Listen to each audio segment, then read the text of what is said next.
수도권에서는 최고 단계인 4단계를 시행 중이지만 4차 대유행의 기세가 꺾이지 않고 있습니다. 정부는 다음 주까지 상황이 나아지지 않으면 더 강화된 방역 조치를 검토하겠다고 밝혔는데요. 자세한 상황 전문가와 함께 알아보겠습니다. 코로나19 브리핑 고려대학교 악학대학 김정기 교수와 함께합니다. 어서 오십시오. 안녕하세요. 네.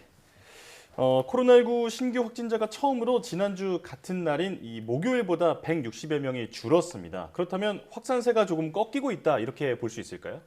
근데 이렇게 단순 비교하기는 좀 어렵습니다. 지난주 목요일에는 청해부대 270명의 확진자가 포함된 숫자였거든요. 네. 그러니까 이 숫자를 빼게 되면 1,572명 정도 되는데 실제로 요 수치만 비교를 하게 되면 오히려 한 100여 명 증가한 폭이 되고요. 네. 예. 보통 일주일 중에 확진자가 가장 많이 나오는 날이 수요일인데 수요일 기준으로 봐도 지난주 대비 이번 주 수요일이 한 114명 정도가 증가를 했습니다. 그러니까 여전히 한 100명 정도가 계속 더 증가하는 그런 경향성을 보이고 있다 이렇게 보시면 될 것 같고 예. 네. 물론 7월 첫째 주와 둘째 주 비교하면 둘째 주가 한 400여 명 더 증가를 했고요.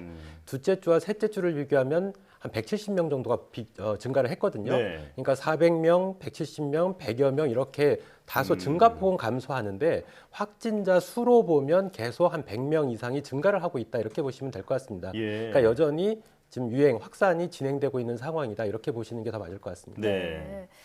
자, 방역 당국이 다음 주까지 현행 거리두기에 효과가 나타나지 않으면 더 강력한 조치를 검토할 수 있다 이렇게 밝혔잖아요. 사적 모임 인원을 추가로 제한하는 등의 방안이 지금 검토된다고 하던데 그렇게 되면 현 상황을 반전시킬 수 있을까요?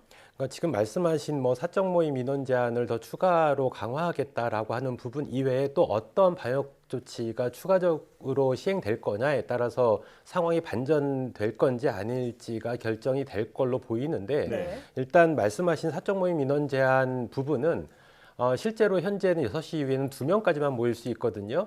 이 시기에 6시라는 기준점이 있는데 이 시간이 낮 시간으로 해서 확대될 가능성이 있다라고 보고 네. 있고요. 네. 지금 4단계에서는 다중이용 시설이 10시 이후에는 영업 제한이 들어가는데 이 시간이 적어도 1시간 9시 그 이전으로 앞당겨질 가능성이 있다라고 보고 있습니다. 네. 그래서 이러한 여기에 실제로 3차 유행 당시에 우리가 시행했던 게 대중교통 50% 예약제들도 있었거든요. 예. 그러니까 이러한 부분들이 추가적으로 일단 방역 정책에 포함이 될 것 같고 일단 이런 조치들은 지금 현재는 수도권 4단계 기준으로 봤을 때는 수도권에서 확진자가 급증하는 것은 막고 있는 수준인데 네. 오히려 감소세로 이제 전환시킬 수 있는 계기는 될 수 있을 것 같다라고 보고 있습니다. 예. 근데 관건은 비수도권이다 이렇게 보고 있고요.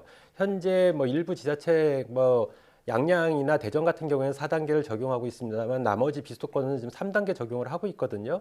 근데 대표적으로 비수도권 중에서 확산세가 심한 곳이 부산 그리고 부산에서 확산된 게 경남이고요. 네. 네. 그리고 대전 그리고 제주, 강원 이런 등지에서 지금 확산세가 굉장히 급격하게 증가를 하고 있는데 3단계 조치로는 역부족일 거다 이렇게 보고 있고 관건은 이 비수도권에서 확산세를 어떻게 빨리 조속히 감소세로 전환을 시킬 거냐 여기에 달려 있지 않나 이렇게 생각을 하고 있습니다. 예. 네.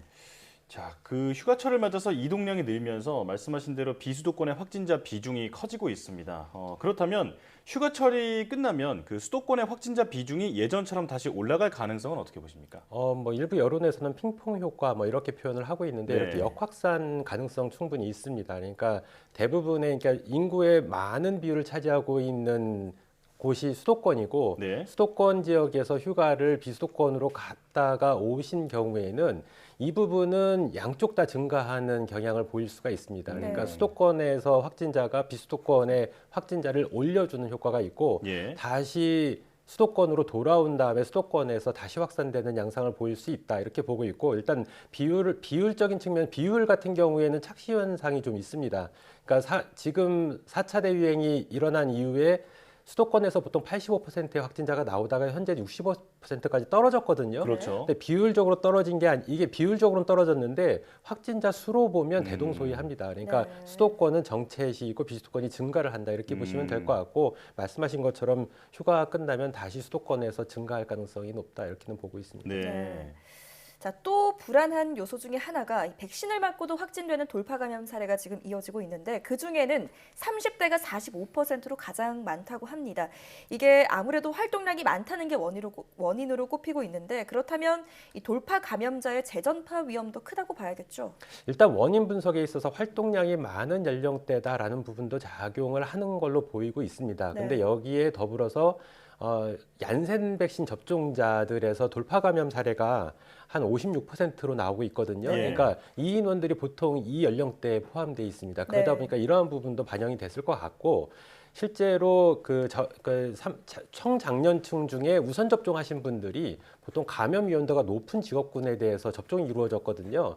그 얘기는 백신 접종 후에 감염 가능성이 높다. 그러니까 네. 이런 복합적인 요인 때문에 그런 걸로 보는데 일단 말씀하신 것처럼 이 돌파 감염이 주로 발생하고 있는 연령대가 30대, 40대 이렇게 보이고 있는데 활동량이 많다 보니까 돌파 감염도 다른 사람들한테 특히 미접종자한테 전파 가능성이 충분히 있거든요. 예. 그래서 이러한 부분 때문에 아무래도 위험성은 있다 이렇게는 보고 있습니다. 네. 네, 빈틈없이 그 백신 접종자라 하더라도 관리를 잘 해야겠다 이런 생각이 드네요.